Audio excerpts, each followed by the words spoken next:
رسول الکریم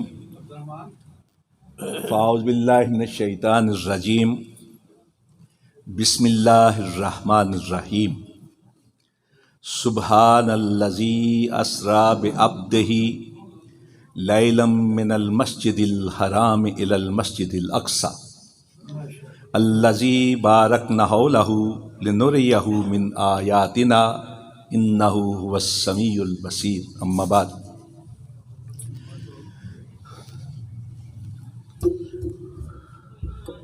حضرات، علماء کرام آپ سے خطاب فرما رہے ہیں، خطاب فرمائیں گے۔ اپنے اپنے انداز میں اپنے اپنے موضوع کا حق ادا کرنے کی ہر کوئی کوشش کرتا ہے، کرے گا۔ میں ایک طالب علم ہوں، گفتگو میں کسی اور موضوع پر کرنا چاہتا تھا، لیکن آج کی رات کی مناسبت سے عقیدے کی بات آپ کے گوش گزار کرنا چاہتا ہوں۔ عام طور پر ہمارے ہاں یہ معروف ہے کہ 27ویں رجب کی معراج ہوئی تھی، پیارے رسول صلی اللہ علیہ وسلم کو اسراء اور معراج کا سفر کروایا گیا تھا۔ اس حوالے سے چند ضروری گزارشات آپ کے گوش گزار کرنا چاہتا ہوں۔ اسراء اور معراج پیارے رسول صلی اللہ علیہ وسلم کی عظمت، فضیلت، شان، شوکت، مرتبت، عرفائیت، اشرفیت، آپ کی کاملیت، آپ کی کرامت اور بزرگی کی بہت بڑی دلیل ہے۔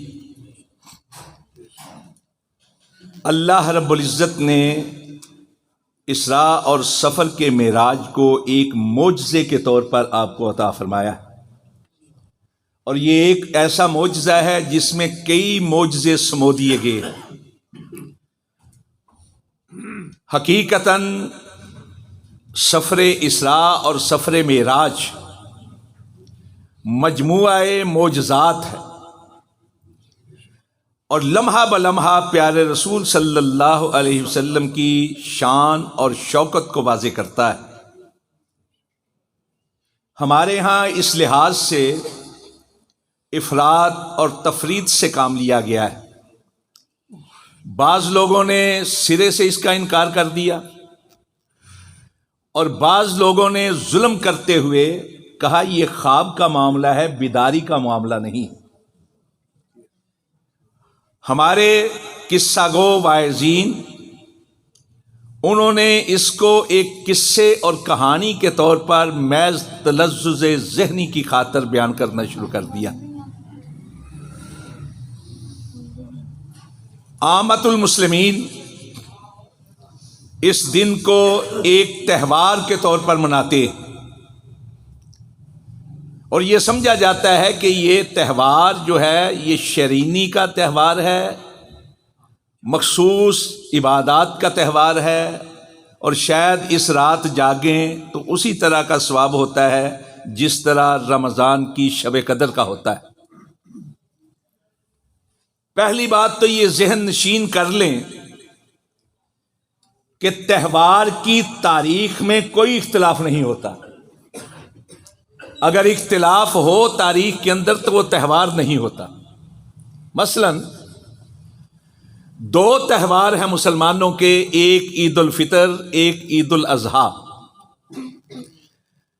ساری دنیا کے مسلمان خواہ کسی کونے کے اندر ہو، کسی کنارے کے اندر ہو، دنیا کے کسی حصے میں ہو، کسی بھی مسلک سے تعلق رکھنے والا ہو، اہل سنت کے مقام پہ فکر ہوں یا اہل تشیع کے، آپ کسی سے پوچھ لیں کہ عید الفطر کب ہے تو بے ساختہ کہے گا 1 شوال کو، اور اگر آپ پوچھیں کہ عید الاضحیٰ کب ہے تو فوراً کہیں گے 10 ذو الحجہ کو۔ سب کو معلوم ہے، سب کا اتفاق ہے کہ ان تہواروں کی تاریخ کون سی۔ معراج کا واقعہ ایک عجیب و غریب واقعہ تھا۔ صحابہ کرام رضوان اللہ علیہم اجمعین شوق اور اشتیاق کے ساتھ ایک دوسرے سے پوچھتے تھے یہ واقعہ کس طرح ہوا. کبھی اللہ کے نبی صلی اللہ علیہ وسلم کے حضور حاضر ہو کر عرض گزارتے کہ اللہ کے نبی ہمیں بتائیں یہ واقعہ کس طرح ہوا. کبھی اللہ کے نبی خود انہیں بتاتے. مثلا شداد بن اوس رضی اللہ تعالیٰ عنہ کا یہ کہنا ہے حدیث کے اندر کہ قلنا یا رسول اللہ کیسا اسری بک، اللہ کے نبی ہمیں بتائیں یہ اسراء کا واقعہ کس طرح پیش آیا تھا. اشتیاق سے پوچھ رہے. اور ایک روایت میں یہ ہے ان النبی صلی اللہ علیہ وسلم حدثہم، صحابہ کو آپ نے واقعہ بتایا کہ یہ واقعہ کس طرح پیش آیا. اور ایک دوسرے سے بھی پوچھتے تھے. اشتیاق کا یہ عالم تھا.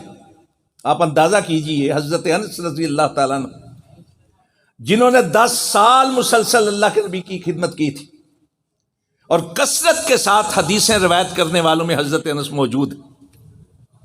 حضرت عبداللہ ابن عباس رضی اللہ عنہما اللہ کے پیارے نبی صلی اللہ علیہ وسلم کے فرسٹ کزن ہیں،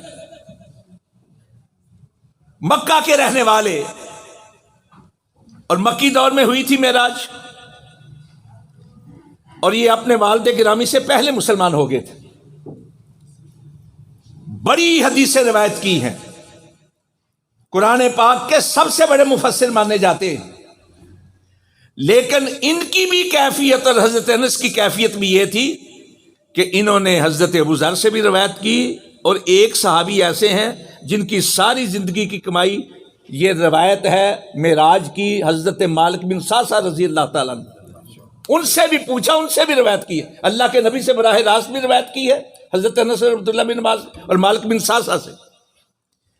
اتنا اشتیاق تھا صحابہ کرام رضوان اللہ علیہم اجمعین میں. لیکن اس کے باوجود حدیث کی کسی کتاب میں کسی صحابی سے یہ روایت نہیں کہ یہ واقعہ کس تاریخ کو پیش آیا.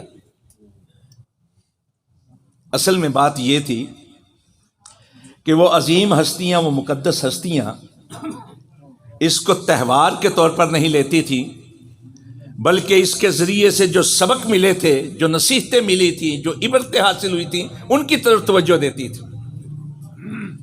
وہ یہ دیکھتے تھے کہ اللہ کے نبی صلی اللہ علیہ وسلم نے جو جنت اور دوزخ کا مشاہدہ کیا ہے، جو آپ کو تحفے عطا کیے گئے ہیں، ان کے بارے میں کیا حکم ہے. میں کسی پر تان نہیں کیا کرتا، میں دعوت فکر دیتا ہوں، سوچنے کی دعوت. بیٹا سنن آئے ہو کہ سنان آئے ہو؟ تقریر کرنی تو اتنے آ جاؤ میری جگہ، نہیں تو خاموشی نال سنو، ٹھیک ہے نا؟ آپس گلاں بھی نہیں کرنی. آپ ہمارے لیے خوشی کا باعث ہیں. صحابہ کرام رضوان اللہ علیہم اجمعین، صحابہ کرام رضوان اللہ علیہم اجمعین، میں یہ کہتا ہوں اگر آپ اس کو تہوار کے طور پر مناتے تو سب سے پہلے توجہ یہ دینی چاہیے کہ اللہ کے نبی صلی اللہ علیہ وسلم کیا تحفے لے کر آئے تھے ہمارے لیے. کوئی جاتا ہے نا ہمارا بزرگ یا بڑا کسی جگہ پہ سفر کے لیے، تو ہم باقاعدہ تقاضا کرتے ہیں، فرمائش کرتے ہیں کہ جب واپس آئیں تو وہاں کی سوغات لے کر آئیں، فلاں چیز لے کر آئیں، فلاں چیز لے کر آئیں. اللہ کے سونے نبی تحفے لے کر آئے ہیں معراج سے. کیا تحفے تھے؟ ایک ہے تحفہ نماز، جس کو معراج المومنین، مومنوں کی معراج کہا جاتا ہے. کتنے لوگ ہیں تہوار کے طور پر اس دن کو منانے والے جو نماز کو ادا کرتے ہیں، جو نماز کی طرف توجہ دیتے ہیں، جو نماز کے تقاضوں کو پورا کرتے ہیں. دوسرا تحفہ تھا سورہ بقرہ کی آخری 2 آیات، جن کی اپنی کتنے لوگ ہیں جنہوں نے انہیں یاد کیا ہوا ہے. تیسرا تحفہ یہ تھا کہ جو توحید کو اختیار کرتا ہے، شرک سے بچ جاتا ہے، اللہ اس کے گناہوں کو معاف کر دیتا ہے. ان تحفوں کی طرف کسی کی توجہ نہیں. جنت کے مشاہدوں کے حوالے سے جنت کی خواہش کتنے لوگوں کے دلوں میں، اور جنت کے حصول کے لیے کتنے لوگ ہیں جو تیار ہوتے ہیں. پھر جہنم کے اندر جو مشاہدہ کیا پیارے نبی نے بتایا کہ غیبت کرنے والوں کا کیا انجام ہے، امانت میں خیانت کرنے والوں کا کیا انجام ہے، یاواگو خطیبوں کا کیا انجام ہے، بدکاری کرنے والے مردوں اور عورتوں کا کیا انجام ہے، نوحہ کرنے والوں کا کیا انجام ہے.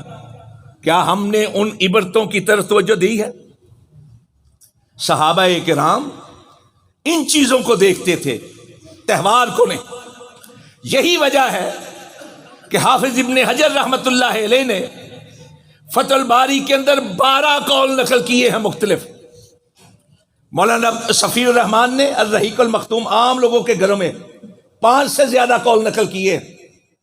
سید سلیمان ندوی رحمت اللہ علیہ نے وہ سیرت النبی کی کتاب جو مولانا شبلی نعمانی نے شروع کی تھی اور اس کو تکمیل تک پہنچے، اس کی جلد 3 کے اندر کئی صفحات پر بحث کی ہے اور 13 سے زیادہ قول نقل کیے. آپ اگر اٹھائیں تبری کی کتاب، اب آپ اگر اٹھائیں تفسیر تبری کی، میں بات کر رہا ہوں ابن جریر تبری کی، آپ بہقی کو اٹھائیں تو انہوں نے کہا ہے یہ معراج یا رمضان میں ہوئی ہے یا شوال میں ہوئی. اس لیے کہ ایک روایت یہ ہے کہ واقعہ ہجرت سے 17 مہینے پہلے ہوئی اور ہجرت ہوئی اللہ کے نبی کو ربیع الاول میں. اس لیے وہ جب 17 مہینے گنتے ہیں تو کہتے ہیں یہ رمضان میں ہوئی ہے، شوال میں ہوئی. واقعی سے نقل کی ہے طبقات ابن سعد کے اندر، ابن سعد نے انہوں نے 17 ربیع الاول کہا ہے. ابن عبد البر پہلے شخص ہیں جنہوں نے یہ کہا کہ یہ ہوئی ہے سن 52 نبوی میں، میلادی میں، یعنی اللہ کے نبی کی جب عمر 52 سال ہوئی تو اس وقت ہوئی تھی اور رجب میں ہوئی. ہمارے قاضی سلمان منصور پوری نے بھی رجب کے مہینے کو اختیار کیا ہے، 27 کہا ہے. لیکن حضرات 27 رجب والا قول اس لیے محل نظر ہے کہ سب کا یہ اتفاق ہے کہ یہ معراج کا سفر حضرت اماں خدیجۃ الکبریٰ رضی اللہ عنہ ان کی وفات کے بعد، جناب ابو طالب کی وفات کے بعد یہ ہوا ہے، اور بالخصوص واقعہ طائف کے بعد ہوئی. حضرت خدیجۃ الکبریٰ کی وفات ہوئی ہے سن 10 نبوی کے اندر. اس وقت ہجری سال تو تھا نہیں، ہجری تقویم اور کیلنڈر کا آغاز تو ہے حضرت عمر فاروق کے دور کے اندر. مختلف لوگ مختلف حوالوں سے گنتے، جب تک اللہ کے نبی صلی اللہ علیہ وسلم نبی نہیں بنے تھے. ہم پڑھتے ہیں جب سیرت کی کتابیں تو پتہ چلتا ہے آپ 1 عام الفیل کو پیدا ہوئے. ابرہا جب ہاتھی لے کر آیا اس واقعے کو بنیاد بنا لیا، کوئی اور بڑا واقعہ ہوتا اس کو بنیاد بنا لیتے. چنانچہ جب آپ کی نبوت کا اعلان ہوا تو اس کے بعد کہا جاتا ہے سن نبوی، جب آپ نبی بنے ہیں اس کے بعد. تو 10 سن نبوی کے اندر حضرت اماں خدیجۃ الکبریٰ رضی اللہ تعالیٰ، ام المومنین حضرت خدیجۃ الکبریٰ رضی اللہ تعالیٰ رمضان کے مہینے میں فوت ہوئی ہے. اگر آپ 10 ہجری کا واقعہ کرتے ہیں تو پھر یہ ماننا پڑے گا کہ معراج پہلے ہوئی ہے، وفات بعد میں ہوئی ہے، جبکہ ایسا نہیں. لیکن اس کے باوجود حضرات میں یہ عرض کرنا چاہتا ہوں کہ معراج کا سفر جسے قرآن پاک کے اندر سفر اسراء بھی کہا گیا ہے، یہ اللہ کے نبی صلی اللہ علیہ وسلم کی عظمت کی بہت بڑی دلیل، آپ کی فضیلت، آپ کی شان اور شوکت کی بہت بڑی دلیل. وہ لوگ جو اس واقعے کا انکار کرتے ہیں، ایک طرف اللہ کی قدرت کا انکار کرتے ہیں اور دوسری طرف اللہ کے رسول کی فضیلت کا انکار کرتے ہیں. آج کے دور کے اندر ہر روز تماشے دیکھتے ہیں، سیاسی تماشے. کبھی کوئی سوچ سکتا تھا آج سے 200 سال پہلے کہ اس طرح ہواؤں کے اندر وہ اڑے گا، تیز ترین جہازوں میں بیٹھ کر ایک جگہ سے دوسری جگہ جائے گا؟ کیا کوئی شخص یہ سوچ سکتا تھا آج سے 100 سال پہلے کہ ایسی ایجادات ہوں گی کہ آدمی دنیا کے ایک کونے میں بیٹھ کر دوسرے کنارے پر بات کرے گا اور اس کے منہ کی آواز، اس کا تلفظ، اس کا لہجہ 1 منٹ بھی ضائع کیے بغیر ایک کنارے سے دوسرے کنارے پہ پہنچ جائے گا۔ کیا کوئی شخص یہ تصور کر سکتا تھا کہ فیکس کے ذریعے سے، ای میل کے ذریعے سے یہاں سے کوئی چیز دنیا کے دوسرے کنارے تک بغیر کسی وقت کے ضائع کیے پہنچ جائے گی؟ کیا کوئی شخص یہ تصور کر سکتا تھا کہ یہاں بیٹھ کر وہ جو حرکات کر رہا ہے وہ دنیا کے دوسرے کنارے پر ٹیلی کاسٹ ہو رہی؟ آج روز ہم مشاہدہ کرتے اور آج یہ کوشش کی جا رہی ہے کہ جس طرح تحریر ایک جگہ سے دوسری جگہ فیکس ہو جاتی ہے، اس طرح انسان کو بھی ایک جگہ سے دوسری جگہ پہ فیکس کیا جا سکتا۔ آج یورپین سائنس فکشن کی فلموں کے ذریعے سے یہ چیزیں بتا رہی، آج انہوں نے ایسی گھڑیوں کو پیش کیا ہے کہ جن کے ذریعے سے وہ کہتے ہیں کہ ہم ماضی میں بھی جا سکتے ہیں، مستقبل میں بھی جا سکتے ہیں۔ یہ انسان ہے جس کی عقل محدود ہے۔ اگر یہ محدود عقل والا اتنی ترقی کر سکتا ہے تو جس نے انسان کو عقل عطا کی ہے اس کی قدرت کا کیا عالم ہوگا؟ اور جس نے اس سفر کے، اس معراج کے، اسراء کے سفر کے آغاز کے اندر کہا سبحان، اور سبحان وہ کلمہ تنزیہ ہے، جہاں جہاں یہ آ جائے اس کا مطلب ہوتا ہے کہ ایک ایسی قدرت ہے، ایک ایسی طاقت والا ہے جس کی طاقت اور قدرت کے اندر کمی کا، کوتاہی کا تصور بھی نہیں کیا جا سکتا۔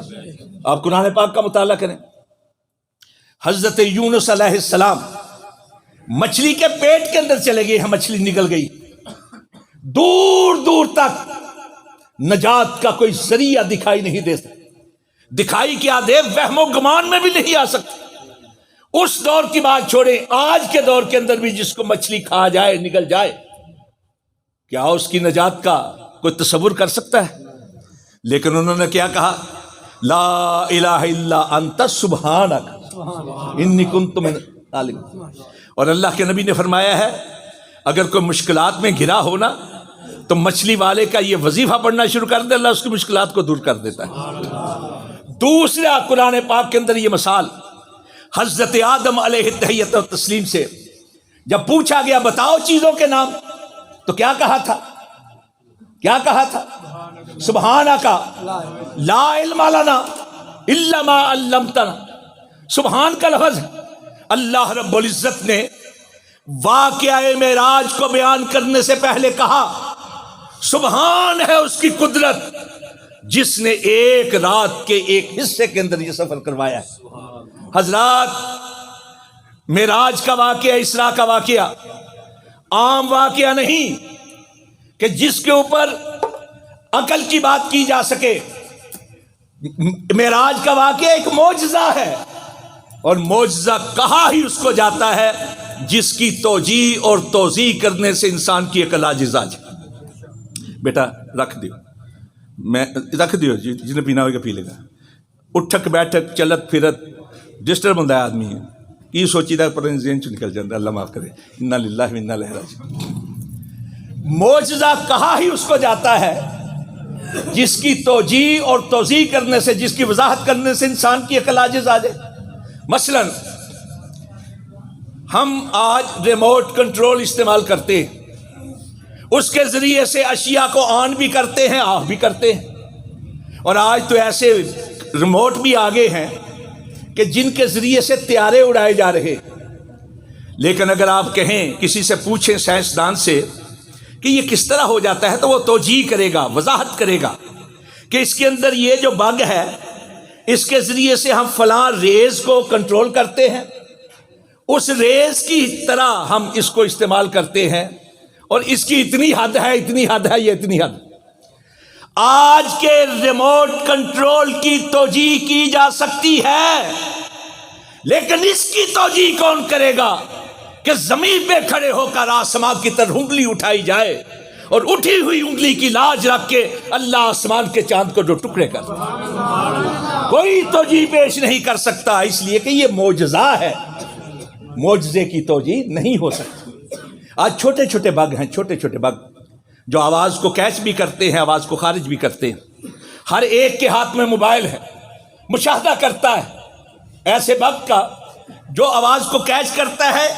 اس کی توجیہ کر سکتے ہیں سائنسدان کہ فلاں طریقے سے فلاں ذرا اس طرح استعمال، لیکن اس کی توجیہ کون کرے کہ عام سنگریزے سونے نبی کی ہتھیلی پر آ جائیں اور ان میں سے اللہ کی تسبیح کی آواز بلند ہونا شروع ہو جائے؟ کوئی اس کی توجیہ نہیں کر سکتا۔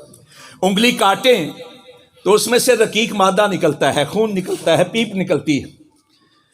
حضرات کون کرے گا اس کی توجیہ کہ سونے نبی صلی اللہ علیہ وسلم کی انگلیوں سے آبشاریں بہنا شروع ہو جائیں؟ یہ معجزہ ہے۔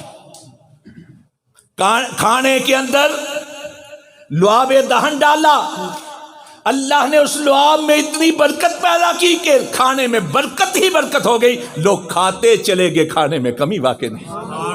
یہ معجزہ ہے۔ معجزے کی توجیہ نہیں ہوتی، معجزے کی توجیہ اور توضیح کرنے سے انسان کی عقل عاجز آ جاتی، اس لیے معجزہ کا معراج کا سفر معجزہ ہے، معجزہ ہے، مجموعہ معجزات ہے۔ اس لیے اگر آپ اس کو عقل کی کسوٹی پہ پرکھنے کی کوشش کریں گے عقل آ جائے گی، لیکن جو صاحب ایمان ہیں ان کے ایمان میں مزید اضافہ ہوتا ہے۔ اور آج سائنس کی چیزوں کا مشاہدہ کرنے والوں، ان لوگوں کی طرف دیکھو کہ جن کو سائنس کے نام تک کا پتہ نہیں تھا، اللہ کے نبی نے بتایا، انہوں نے کہا آمنا وصدقنا۔ صحابہ کرام کے ایمان کی پختگی کی اس سے بڑھ کر کیا مثال ہوگی؟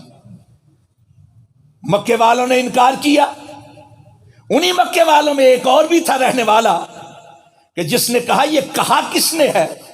کہا تمہارے صاحب نے کہا ہے۔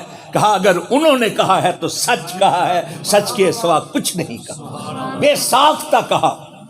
کہا تم یہ بات کرتے ہو، ہم تو اس سے بھی بڑی بات مانتے ہیں جب وہ یہ کہتے ہیں کہ مجھ پر آسمانوں سے فرشتہ وحی لے کر آتا ہے۔ آج ساری کائنات اس ایمان والے مکی کو حضرت ابو بکر صدیق رضی اللہ تعالیٰ عنہ کے نام سے یاد کرتی ہے۔ ان لوگوں کا ایمان دیکھیں، وہ لوگ سادہ طبیعت لوگ، علم کے سے ناآشنا کہلانے والے، لیکن ایمان کی پختگی اتنی کہ گہرائیوں تک اس بات کو مان لیا کہ اللہ نے یہ سفر کروایا ہے۔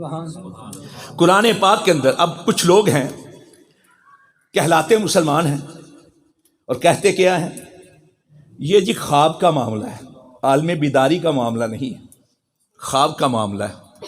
میں نے جس طرح پہلے کہا کہ اس کے انکار سے یا اس کے اندر شکوک پیدا کرنے سے اللہ کی قدرت کا بھی انکار ہوتا ہے، سونے نبی کی فضیلت کا بھی انکار ہوتا ہے۔ میں اس طرف آؤں گا، لیکن فضیلت کی ایک بات آپ کے گوش گزار کرنا چاہتا ہوں۔ وقت میں نے دس دینا جی کہنا یہاں اجازت ہے؟ چلو فضیلت کے حوالے سے ذرا دیکھیں۔ آغاز ہی میں جب اللہ کے سونے نبی کے سینہ مبارک کو شق کیا گیا، چیرا گیا، اس کے اندر ایمان، نور اور حکمت کو بھر دیا گیا۔ یہ در حقیقت تیاریاں تھی اس عظیم سفر کی۔ آج ناسا والے کسی کو اگر بھیجتے ہیں نا خلاؤں کے اندر، تو کتنے ہی مہینے ان کی تیاریاں کرواتے رہتے ہیں، ورزشیں کرواتے رہتے ہیں، ان کے کھانوں کا خیال رکھتے ہیں۔ اللہ رب العزت نے آسمانوں کی سیر کروانی تھی، اپنے سونے کو تیار نہیں کرنا تھا۔ سبحان اللہ، سبحان اللہ۔ پھر براق لایا گیا۔ براق برق سے ہے۔ برق کس کو کہا جاتا ہے؟ بجلی کو۔ وہ بجلیوں کا مجموعہ تھا۔ اس دور کے سادہ لوگوں کو سمجھانے کے لیے سونے نبی نے کہا وہ اتنا تیز رفتار تھا، جہاں نظر پڑتی تھی اس کا قدم پڑتا تھا۔ سبحان اللہ۔ لیکن میں فضیلت کے حوالے سے عرض کرنا چاہتا ہوں۔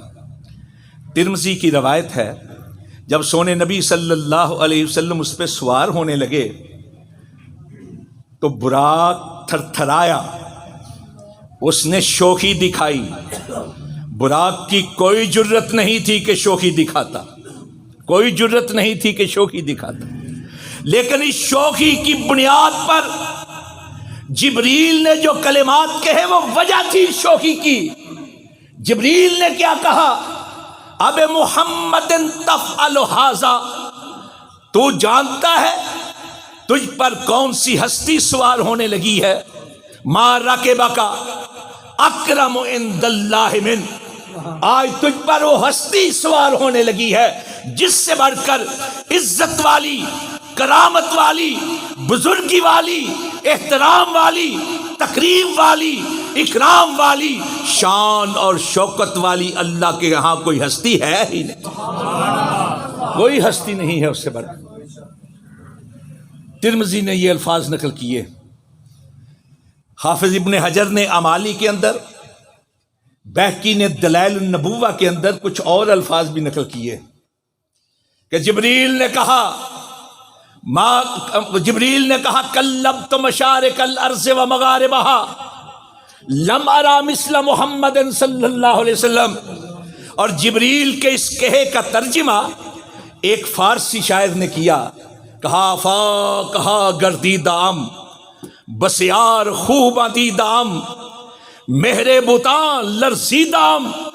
آفا کہا گردی دام بسیار خوب دیدام مہر تاباں لرزیدام. لیکن تو چیزیں دیگرے کلبت مشارق الارض و مغاربہا. جبریل کہتے ہیں، اور جبریل سے بڑھ کر کون گواہ ہو سکتا ہے؟ وہ جبریل امین علیہ تحیت و تسلیم، جن کی یہ ڈیوٹی تھی ہر دور کے، ہر علاقے کے، ہر قوم کے نبی اور رسول پر وحی لے کر جائے. انہوں نے ہر قوم کے انسان کو دیکھا تھا، ہر دور کے انسان کو دیکھا تھا، ہر علاقے کے انسان کا مشاہدہ کیا تھا. اس سے بڑھ کر کس کی گواہی ہو سکتی ہے؟ کہا کلبت مشارق الارض و مغاربہا، میں مشرق سے لے کر مغرب تلک گیا، میں شمال سے جنوب تک پرواز کی. ہر دور کے سونے بھی دیکھے، منمونے بھی دیکھے، سندر سروپ دیکھے، چندہ کے روپ دیکھے، صاحبان جمال دیکھے، صاحبان کمال دیکھے، قسم قسم کے دیکھے، رنگ برنگ دیکھے، دنگ کر دینے والے دبنگ دیکھے. لیکن اے آمنہ کے لال، تجھ سے بڑھ کر نگاہوں میں کوئی آیا ہی. کہا تجھ پر وہ ہستی سوار ہونے لگی ہے جس سے بڑھ کر عزت والا، تکریم، کرامت اور بزرگی والا کوئی نہیں.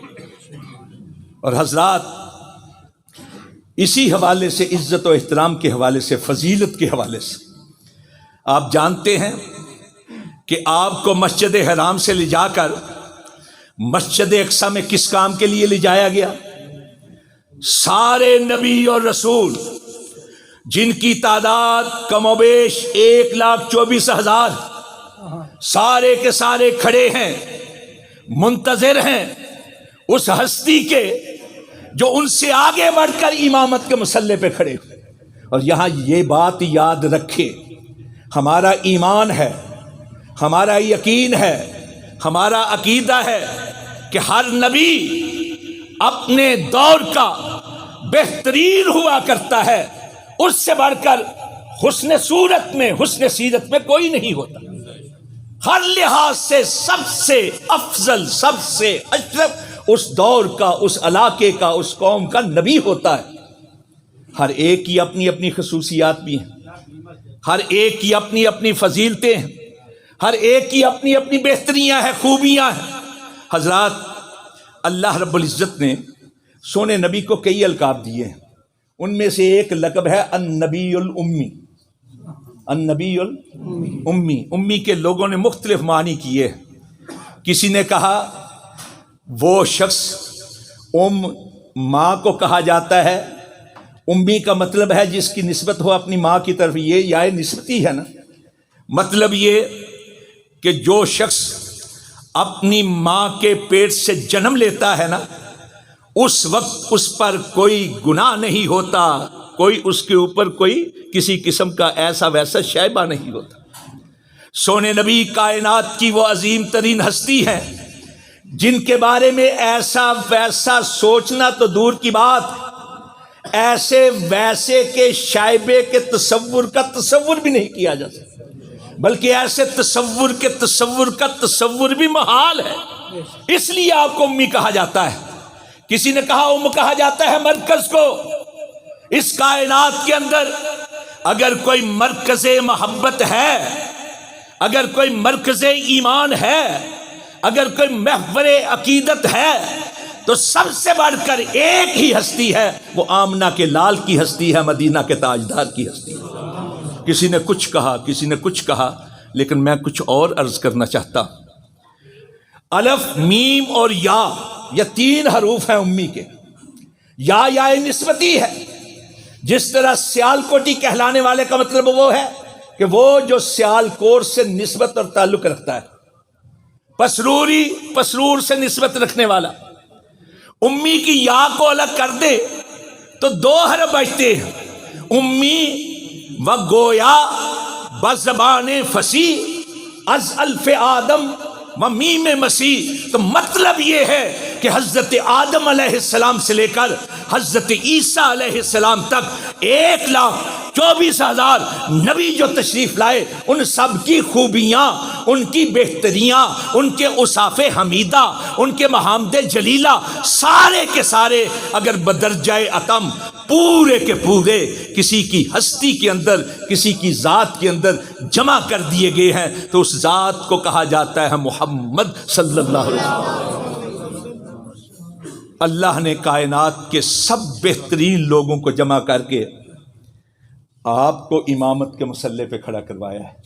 اس سے بڑھ کر آپ کی فضیلت کیا ہو سکتی؟ وہ لوگ جو کہتے ہیں یہ خواب کا معاملہ تھا، وہ لوگ جانتے نہیں کہ خواب تو ہر ایک شخص کو آ جاتی ہے۔ عجیب عجیب خواب ہر کوئی دیکھ لیتا ہے۔ ہم دیکھتے ہیں خواب میں ہم اڑ رہے ہیں، ہم دیکھتے ہیں خواب میں گھوڑے پہ بیٹھے ہیں، گھوڑا اڑ رہا ہے، کبھی کسی قسم کا خواب، کبھی کسی قسم کا۔ آخر کیا وجہ تھی؟ کیا وجہ تھی کہ مکے والوں کو جب پتہ چلا تو سارے کے سارے مذاق اڑانا شروع ہو گئے؟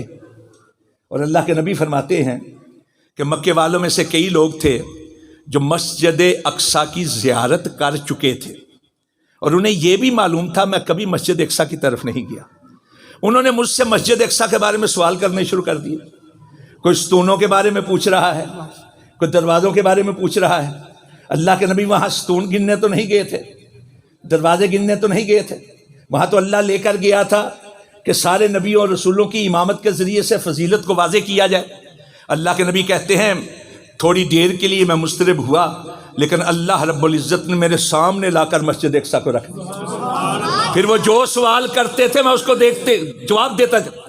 حضرات یہ انسانی فطرت ہے کہ جو جس چیز کو دیکھتا ہے اس کو نہیں دیکھتا۔ مثلا اس مسجد کے جو نمازی ہیں یہاں آ کر وضو کرتے ہوں گے، اگر میں ان سے پوچھ لوں کہ بتائیں ٹوٹیاں کتنی ہیں، کبھی توجہ ہی نہیں دی۔ کتنے قدم چل کے اندر آتے ہو، کبھی دیکھا؟ اپنے گھر کے اندر جس چھت کے نیچے آدمی سوتا ہے کو پوچھ رہے اس کی کڑیاں کتنی ہے، جس کو بالے کہا جاتا ہے، وہ کڑیاں تھوڑی گنتا ہے، وہ تو آرام کرتا ہے، تھکا ہرا آتا ہے گھر کے اندر۔ اللہ کے نبی صلی اللہ علیہ وسلم سے سوال کیا، اللہ رب العزت نے سامنے لا کر مسجد اقصیٰ کو رکھ دیا، جو پوچھ رہے تھے جواب دیے۔ اگر یہ خواب کا معاملہ ہوتا تو کفار اس طرح سوالات نہ کرتے اللہ۔ اور ویسے بھی قرآن پاک کے اندر 3 خوابوں کا تذکرہ ہے، اور تینوں کے تینوں خواب ہی کے طور پر بیان ہوئے۔